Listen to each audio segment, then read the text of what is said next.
Hey everyone, James Lynch here. This is Early Look, the show where I take a look at an upcoming notable fight. And on today's edition, we're going to be looking at the bantamweight fight at UFC 280 between Sean O'Malley and Petr Yan. But before I give you my preview and pick, make sure you hit that like button, hit the subscribe button, hit that notification bell. You do those three things. It really does help out this channel a lot. It's easy to do. If you could do that, that would be awesome. So if you haven't watched the show before, basically I go through this fight in depth. We go through a bunch of stats. We go through a bunch of intangibles, a bunch of different stuff that I use when it comes to analyzing fights. And then at the end, I'll give you my pick and kind of my analysis of the fight. So let me know what you think at the end of this video, who you're picking, which side you're on. Love to chat with you about this fight. Okay, let's get into it. UFC 280, Petr Yan, Sean O'Malley, October 22nd in Abu Dhabi. The card of the year so far, at least at the time of recording this, certainly looks that way. And one thing we got to mention right off the bat is that this is a 3-round fight. You know, I kind of wish this was 5 rounds with the implications with how important this fight is. So this is actually going to be the first 3-round fight for Petr Yan since December of 2019 when he fought Uriah Faber. He's only fought in title fights since then, which is crazy to think. He had the interim fight, he had the vacant title fight, and then obviously the fights with Aljamain Sterling. But I thought that was interesting right off the bat. First 3-round fight for Yan in quite some time. But we're not going to start with Yan. We're going to start with Sean O'Malley. Sean O'Malley, that is. And we're going to go all the way to the top here. So you can see there, Sean O'Malley, 15-1 with 1 no contest. He's got 11 wins by knockout, 1 by submission, 3 by decision. He's the number 13th ranked bantamweight, taking on the number 1 ranked bantamweight, which goes to show how much of a step up in competition this is. O'Malley is 27 years old. He'll be 28 in October, October 24th. So actually 2 days after the card, he's going to be turning 28. He's 5'11" with a 72-inch reach. He's 2 years younger. Actually, he's about a year younger, actually, now that I think about it, because Yan's already 29, so it'll be 1 year younger than Yan, 4-inch height and 5-inch reach advantage for O'Malley. So that's something that's interesting. Can Petr Yan deal with the height and reach in this fight with O'Malley? O'Malley is a BJJ brown belt. He's at the MMA lab and also at Sanibel, trains at both gyms, Tim Welch's gym.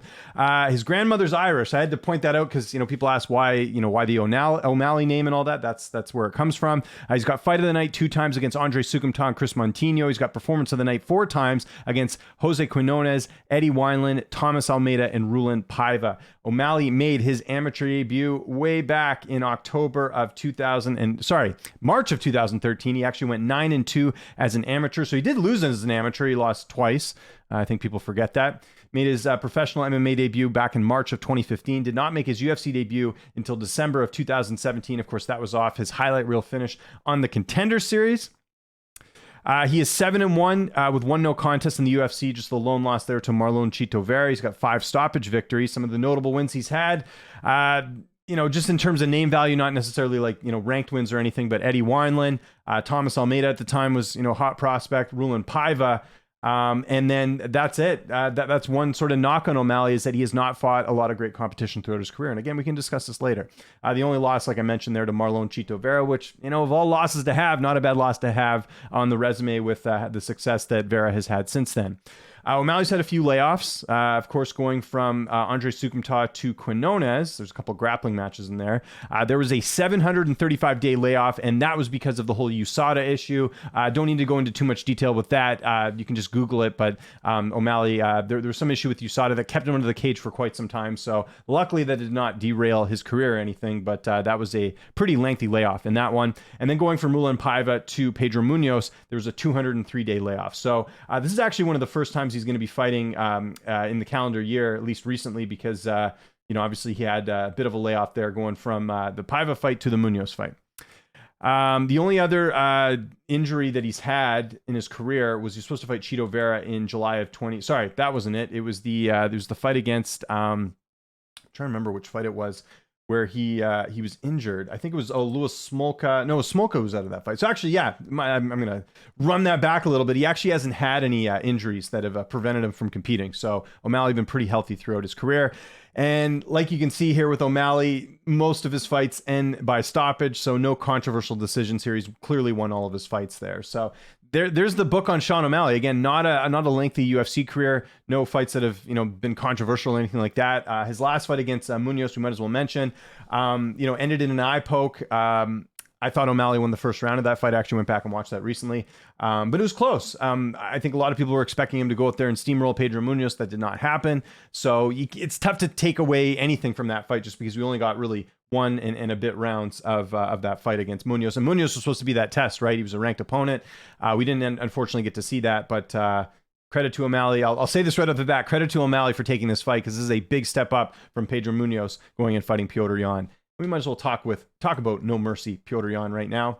As you can see there, 16-3 record. He's got 7 knockouts, 1 submission, and 8 decisions. He's the number 1 ranked UFC bantamweight. He is 29 years old. He turned 29 back in February, so that's why it's only about a year difference in age. He's 5'7" with a 67-inch reach. No physical advantages here for Petr Yan in this fight. He's the former ACB bantamweight champion. He's the former UFC bantamweight champion. He trains at a Tiger Muay Thai. He's a master of sport in boxing, master of sport in MMA, and he's a BJJ blue belt. Go look up the master of sport stuff. That's pretty high regard where he's from in Russia, so pretty notable there. I mentioned it there. He's the one-time UFC bantamweight champion. He's the former interim UFC bantamweight champion, and he's got fight of the night 2 times against Jin Soo Sun and Corey Sandhagen. He's also got performance of the night 1 time against Uriah Faber. So much like O'Malley, Yan getting a lot of extra cash with some of his performances. Now, Petr Yan did not make his amateur debut until September of 2014. Which is interesting because O'Malley actually made his amateur debut before Yan, but it would be Yan making his pro debut later that year in December of 2014, so before O'Malley did as well. Didn't make his UFC debut until June of 2018 when he fought Ishihara. So you can see there. Yan is 8-2 in the UFC. He's got 4 stoppage wins. Some notable wins include John Dodson. Jimmy Rivera at the time is 22-3. Uriah Faber. I know Faber had the retirement thing, but still notable opponent. Aldo, that's a great win. I know Aldo lost his fight recently at the time of recording this, but that's still a great win. And to finish Aldo, he's still the only guy to finish Aldo at bantamweight, so that's very impressive. I know it was a late finish, but still very, very impressive victory there. Had the weird fight with Sterling. I think we can all agree that had that illegal knee not happened, Yan probably would have won a decision in that fight. The tide was certainly turning in his favor. Got a win over Corey Sandhagen. I don't think there's any debates there. Clearly beat Sandhagen in that one. That was a really big win for him. And then losing to Aljamain Sterling in his last fight by split decision. It was split. Let's go look at the scorecards here because, some people may feel like Yan ended up winning, but I thought Sterling clearly won. And let's see what the media thought on that one. As you can see there, the majority of the media picking Sterling to win here. 1, 2, 3, 4, what do we got? 1, 2, 3, 4, 5, 6, 7, 8, 9, 10, 11 media members scoring it for Sterling. We've got 5 scoring it a draw and just 2 scoring it for Petr Yan. So you can see their majority felt like Yan did lose that fight. The only layoff that he's had really is going from Aldo to Sterling. He hasn't had many layoffs at all. It was a 238-day layoff, and he's never had any really serious injuries. A lot of these cancellations were due to his opponents, or in the case of you can see there Andrade injury there. So a lot of stuff that sort of happened there. But he's been pretty active since joining the UFC. That's one thing you got to give Petr Yan some serious credit for. I know this is a bit of a shorter breakdown, but there just isn't a ton to talk with these guys in terms of the fact that neither of them have been in the UFC that long compared to some of the other fights that I break down. But let's look at the odds. So you can see there are a lot of books having Yan almost as like a 4-1 favorite. At BetMGM having him as close to a almost 5-1 favorite here. I get it. It's a big step up in competition here in terms of what Sean O'Malley is going to be facing here. Okay, so there's a couple of ways of looking at this fight. So you could argue that, O'Malley's younger, but again, it's only a 1-year age gap. It's not like O'Malley's this young, up-and-coming guy. Yan's sort of in the same boat here, right? Like he's not an old guy himself. I think we forget that there isn't that much of an age difference between the two fighters, so you can kind of throw that out the window. Now, O'Malley is a lot bigger. Again, he's going to have a height and reach advantage in this fight. Can he utilize that? Can he go out there and get it done? The one thing with Petr Yan that we got to mention, Petr Yan's never been finished in the UFC, and his only stoppage loss was actually when he was an amateur back in 2014. So he's been proven to be pretty durable. I know he's been hit a few times, well, obviously he's been hit in fights, but you get what I'm saying. Like I wouldn't even say he's been rocked, but he's definitely been, hit and, hit flush, but he survived and it hasn't been an issue for him at all. So I think durability wise, we know that Yan can certainly take a punch because that's going to be the interesting thing here. Can O'Malley get on the inside? Can he hit Yan and can he finish him? I have my doubts with how durable Petr Yan is here. The other thing is it's a 3-round fight. Now, Yan has been primarily a bit of a slow starter. We've seen that in a couple of his fights. For example, the first Sterling fight, he didn't really turn things around until later in that fight, right? So, as far as him sort of taking over the fight. So that could be interesting. O'Malley, traditionally a pretty fast starter, although recently, again, the Munoz fight, he won the first round, but it's not like he went out there and Munoz was close to being finished, right? And granted, Munoz is also a pretty durable guy in the weight class, but still, you kind of got to look at it this way. Now, Paiva, that was the first round finish. Montini was a third round finish. Almeida, a third round finish. So this is where you got to look. Like sometimes you can get it done quick and early, but these are guys that, aren't in the UFC. Wineland's retired, Quinones. So it's a little bit interesting to see, is O'Malley going to be able to come out there and blitz a guy like Petr Yan? And if he isn't, how's it going to go? How's O'Malley going to be on the ground? How's O'Malley's legs, right? That's something that, Chito Vera was able to take advantage of. He, ended up, hitting O'Malley's legs and was able to, go in there and finish him there. So that's kind of interesting as well. So to me, how I look at this fight is I think Petr Yan has more ways to win this fight. I think he's a better wrestler. The ground, I think you could give the edge to O'Malley there, but, in terms of his accolades, but mind you, let's be honest here. I doubt this fight's going to hit the mat. I think it's going to stay striking, and I think you give the edge there to Yan. Now, O'Malley has more power than Yan, but you got to give Yan the edge in striking overall. I think he's the more technical fighter when it comes to the two, but O'Malley has that power. Now, has Yan faced anyone with the type of power of Sean O'Malley? You could argue that maybe Jose Aldo sort of fits that bill, but other than that, not really. So that's where things are going to get interesting. Can he take a Sean O'Malley punch? We're going to find out on October 22nd.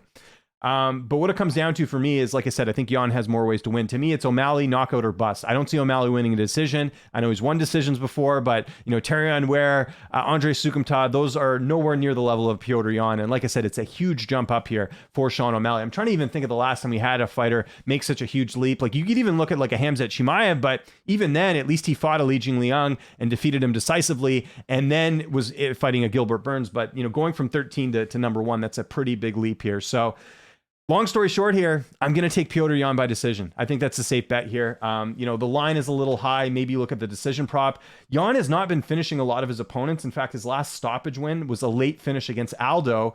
And then even before that, it was a little bit of a later finish against Faber. I don't like those odds there. He's not typically a quick finisher. His last first round finish win was in his debut against Ishihara, who we know is not in the UFC anymore. So I tend to lean more Yan winning this by decision as opposed to getting it done by stoppage.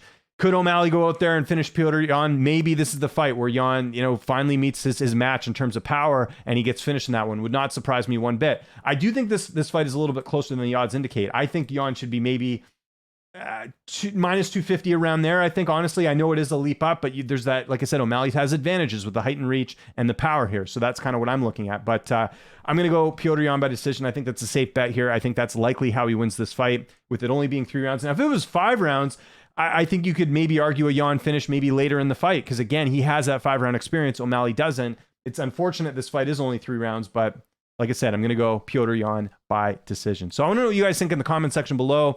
How do you think this fight plays out? Who are you picking? Petr Yan, Sean O'Malley? Let me know in the comments. Also, let me know if there's any other fights you want me to preview. I will be obviously getting some more fights on UFC 280. There's a card stacked, so there's a number of fights I will be breaking down a little bit later here. Follow me on Twitter and on Instagram at Lynch on Sports. Make sure you subscribe to this YouTube channel, youtube.com/Lynch on Sports. If you hit that like button, you hit that subscribe button, you hit that notification bell, not only will you not miss any content on this channel, but it really does help the views on this channel. It helps me grow, helps me do more things on this channel. So that's sort of the big thing. So appreciate you tuning in. Let me know what you think of the fight. More than happy to discuss this. If we're being civil about it, of course. No need for personal insults. I'm James Lynch. Thanks so much for watching, and I'll see you next time.